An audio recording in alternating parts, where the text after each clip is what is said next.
স্ক্রিনে আপনারা ডিএসইএক্স এর যে টেকনিক্যাল চার্টটা আছে এটা একদিনের চার্ট। তো একদিনের চার্টটা আপনারা দেখতে পাচ্ছেন। সূচক আজকের যে ডে ক্যান্ডেল এখানে দেখেন এই যে ক্যান্ডেলটা, এই ক্যান্ডেলটা আজকে এখানে এটা একটা পিন বারের মতো তৈরি করে, অথবা আমরা বলতে পারি হ্যাঙ্গিং ম্যানও বলে, অথবা ইভিনিং স্টারও বলা হয়। তো যেটাই বলে না কেন এটাকে পিনবার হিসেবে বলা এটাই সবচেয়ে যুক্তিসঙ্গত। এখানে একটা পিনবার ক্যান্ডেল তৈরি করে।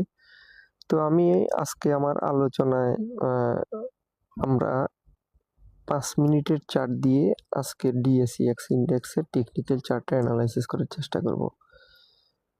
তো আপনারা যারা গতকালকে আমার ডিএসইএক্স এর অ্যানালাইসিসটা দেখেছেন সেখানে আমি বলেছিলাম 5967 যেই একটা এখানে 966 বা 67 এখানে একটা লেভেল আছে, এই লেভেলটাকে আমাদের প্রাথমিক টার্গেট লেভেল হিসেবে গতকালকে আমি কাউন্ট করেছিলাম। এখানে একটা লেভেল দেখিয়েছিলাম রেসিস্ট্যান্স লেভেল। যারা গতকালকের ভিডিওটা দেখেছেন তারা তো অবশ্যই এই লেভেলটা সম্পর্কে আপনাদের অবহিত আছেন, আর যারা দেখেননি তারা গতকালকের ভিডিওটা অথবা ইউটিউবে গিয়ে আমার গতকাল ডিএসইএক্স এর অ্যানালাইসিসের একটা আলাদা ভিডিও ক্লিপ চার্টে আছি। এটা হচ্ছে একদিনের চার্ট। তো আমরা দেখতে পাই ডিএসইএক্স ইন্ডেক্স ধারাবাহিকভাবে গত সপ্তাহ থেকে মার্কেট পজিটিভ ট্রেন্ডে আছে। রেজিস্ট্যান্স লেভেল আছে 5895। তো আমরা দেখতে পাই ইতিমধ্যে আজকে ডিএসইএক্স ইন্ডেক্স এই রেজিস্ট্যান্স লেভেলটি ব্রেক করে এখন উপরে অবস্থান করতেছে। তো এই ক্ষেত্রে আমাদের পরবর্তী রেজিস্ট্যান্স লেভেলটি হচ্ছে 5967। এখানে যদি আমি একটি রেজিস্ট্যান্স লেভেলটা ড্র করার চেষ্টা করি তাহলে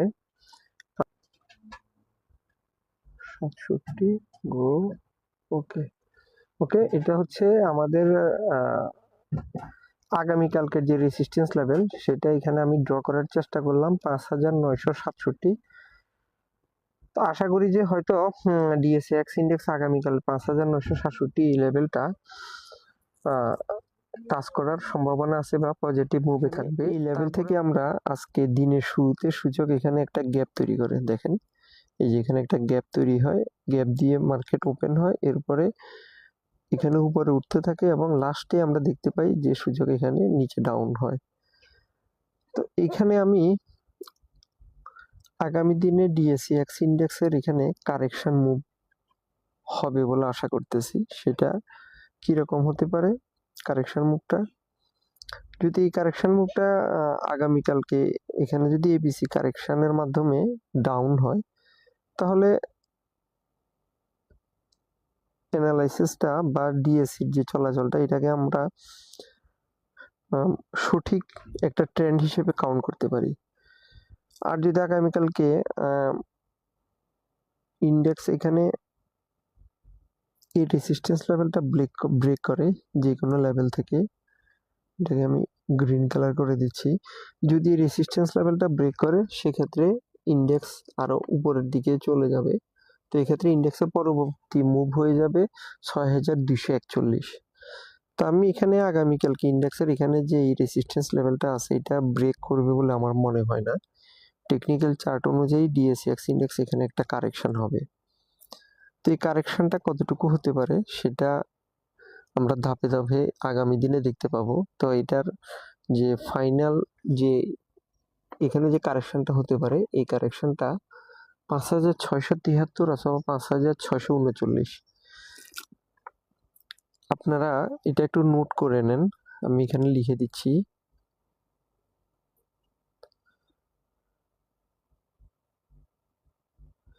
পাঁচ হাজার 673 অথবা 5639।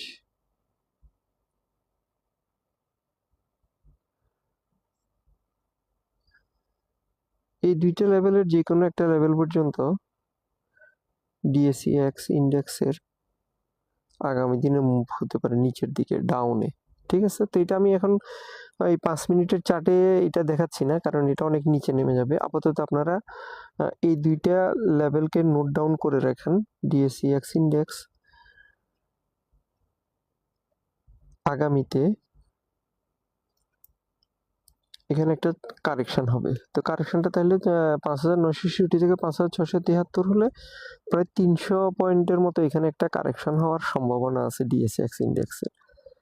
ঠিক আছে? তো এখানে যেই কারেকশনটা হবে, যখন এই কারেকশনটা কমপ্লিট হবে তখন এখানে নতুন করে আমাদের বাই নেওয়ার সুযোগ তৈরি হবে।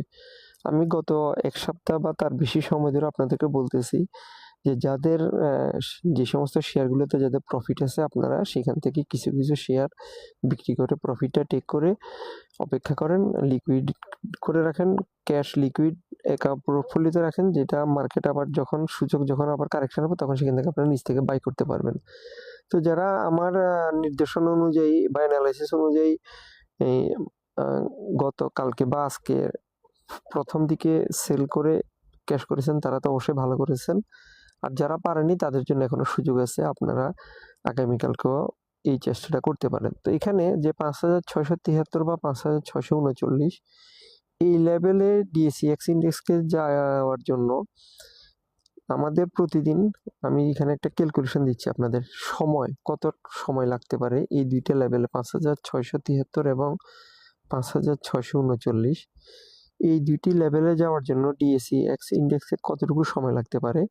তো আমাদের প্রতিদিন ঢাকা স্টক এক্সচেঞ্জের ট্রেড হয় ৪ ঘন্টা। সকাল ১০টায় শুরু হয়, তাহলে ১১টা, ১২টা, ১টা, ২টা, ৪ ঘন্টা।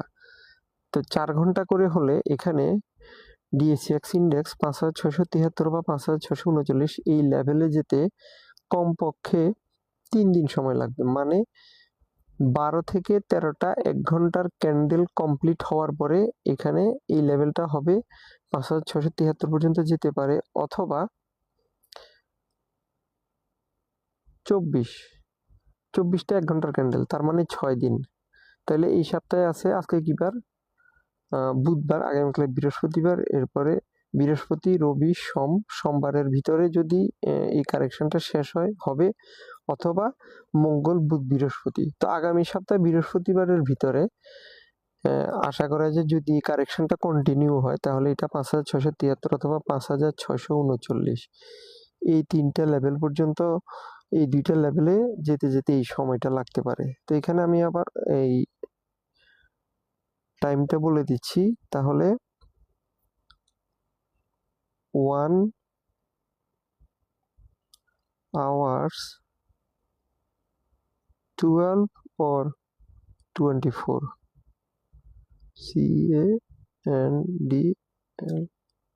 ক্যান্ডেলস। ঠিক আছে? তো এখানে দেখেন আমি এই নোটটাও দিয়ে দিলাম। ১ ঘন্টার ১২ অথবা ২৪টা ক্যান্ডেল লাগবে এখানে এই কারেকশনটা শেষ হতে, যদি এই কারেকশনটা আগামীকালকেও কন্টিনিউ করে। আর যদি রেসিস্ট্যান্স ব্রেক করে তাহলে তো এটার উপরে চলে যাবে, এটার সম্ভাবনা হয়তো কম। এখানে একটা ৩০০ পয়েন্টের সূচকের একটা কারেকশন হওয়ার সম্ভাবনা খুব বেশি। তো এটা ছিল ডিএসইএক্স ইন্ডেক্সের আমার আগামী ১ সপ্তাহ, মানে ৬ দিনের ৪ ঘন্টা করে ২৪টা ক্যান্ডেলে ৬ দিন, অথবা ১২টা ক্যান্ডেলে ৩ দিন। ৩ থেকে ৬ দিন সময় নিতে পারে যদি কারেকশনটা কন্টিনিউ হয় নিচের দিকে। তো এটা ছিল ডিএসইএক্স ইন্ডেক্সের আমার আজকের সার্বিক টেকনিক্যাল অ্যানালাইসিস। আমরা যদি এখন